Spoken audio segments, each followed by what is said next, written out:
दोस्तों, कोई भी माँ अपने बच्चे को लगभग 9 महीने तक पेट में रखकर पालती है और जब बच्चा पैदा हो जाता है तो पूरा परिवार, पूरा ख़ानदान, रिश्तेदार, अड़ोसी पड़ोसी कितना प्यार करते हैं। बच्चों की छोटी छोटी ज़रूरतों का भी ख्याल रखा जाता है। एक बात सोचिए, यदि बच्चों से गलती हो जाए तो क्या हम उनकी जान ले लेते हैं? ऐसा कभी नहीं होता है। मगर आज की जो सच्ची घटना मैं आपको सुनाने जा रहा हूँ, ये घटना आपको परेशान कर सकती है, आपको रुला सकती है। आदाब, नमस्कार, सत श्री अकाल। मैं उस्मान सैफ़ी। दोस्तों, आज की जो ये सच्ची कहानी है मैं आपको सुनाने जा रहा हूँ, ये है बिहार के गोपालगंज की। यहाँ का एक थाना है बिशंबरपुर और इसी थाना क्षेत्र का एक गांव है रूपछाव। यहाँ का रहने वाला प्रेम कुमार यादव 3 अगस्त की शाम को अपनी माँ से ये कहकर गया था कि मैं अभी आधे घंटे में लौट कर आता हूँ। मगर आधा घंटा बीत जाने के बाद भी वो वापस लौट कर नहीं आया। रात हो जाती है और उसका कहीं अता पता नहीं होता। माँ उसके बड़े भाई बुलेट यादव से कहती है कि तुम्हारा भाई अभी आधे घंटे को कहकर गया था लेकिन लौट कर नहीं आया।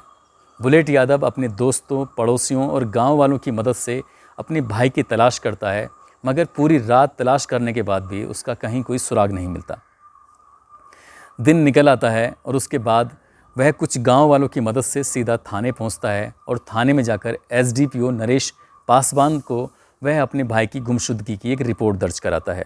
साथ ही जो पास का गांव है सिपाया खास, वहां के रहने वाले उमेश यादव और रामजीत यादव पर शक जाहिर करता है कि उनका भाई हो ना हो इन्हीं के पास है।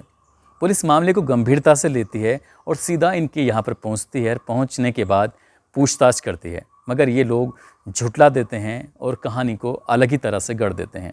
पुलिस यहाँ से वापस लौट के आती है।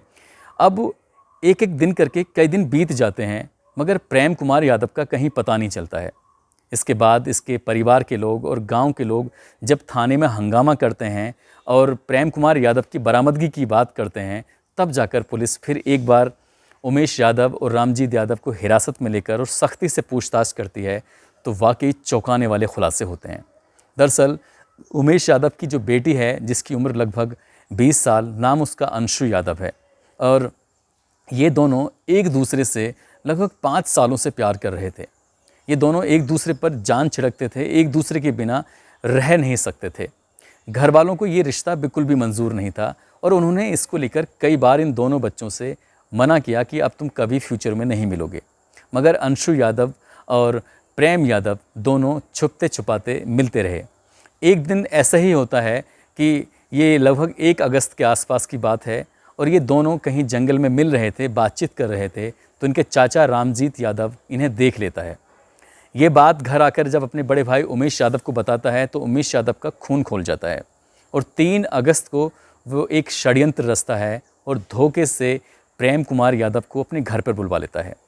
जैसे ही वो अपने घर पे आता है तो उसके बाद उमेश यादव, रामजीत यादव और उसका दोस्त अमर पटेल इसके साथ बांधकर मारपीट करते हैं और उसे बहुत बुरी यातनाएं देते हैं, बहुत ज़्यादा मारते हैं।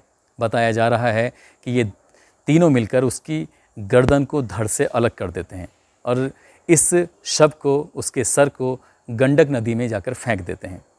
पुलिस को जब ये पता चलता है कि उसकी हत्या हो चुकी है, सर धड़ से अलग हो चुका है और शव उसका गंडक नदी में पड़ा हुआ है, तो पुलिस उसके शव को तलाश करने की कोशिश करती है। जो लोगों की मदद से, गोताखोरों की मदद से शव को तलाश किया जाता है। कई दिन बीत जाते हैं मगर सफलता नहीं मिलती। आखिरकार 7 अगस्त को काफ़ी कोशिशों के बाद प्रेम कुमार यादव का शरीर मिल जाता है, मगर उस शरीर पर सर नहीं था, केवल उसका धड़ था। पुलिस उसके सर को तलाश करने की बहुत कोशिश करती है मगर उसका सर नहीं मिलता। उधर जब ये घर वालों को ये मालूम होता है, पता चलता है कि प्रेम कुमार यादव की हत्या हो चुकी है, तो माँ का रो रो कर बुरा हाल था, भाई का रो रो कर बुरा हाल था। उसके परिवार की हालत लगातार बिगड़ती चली जा रही थी। ये लोग बहुत ही गरीब परिवार से थे और ये इन्होंने मुकदमा तो दर्ज कराया था। उसके बाद इन्होंने अपने बेटे का अंतिम संस्कार कर दिया, मगर सर को तलाशने की तमाम कोशिशें नाकाम रहीं। अब पुलिस ने रामजीत और उसके पिता उमेश यादव और अमर पटेल सहित 4 लोगों को गिरफ्तार करके गंभीर धाराओं में जेल भेज दिया था। इसी वक्त पुलिस को पता चलता है कि अंशु यादव भी घर पर नहीं है। पुलिस बार बार घर जाती है और घर जाकर पता लगाने की कोशिश करती है कि अंशु यादव कहाँ हैं, तो परिवार के लोगों को कुछ भी नहीं मालूम था कि अंशु यादव कहाँ हैं। इसके बाद पुलिस ने एक बार फिर से उमेश यादव को रिमांड पर लिया और रिमांड पर लेने के बाद जब सख्ती से पूछताछ की तो वाकई ही इससे बड़ा चौंकाने वाला खुलासा होता है। जिस दिन प्रेम कुमार यादव की हत्या की गई थी उसी दिन अंशु यादव की भी हत्या कर दी गई थी। दरअसल इसको ये ज़बरदस्ती बाइक पर बिठाकर अपने साथ गंडक नदी लेके गए थे और वहाँ ले जाने के बाद इसको पुल से गंडक नदी में फेंक दिया था।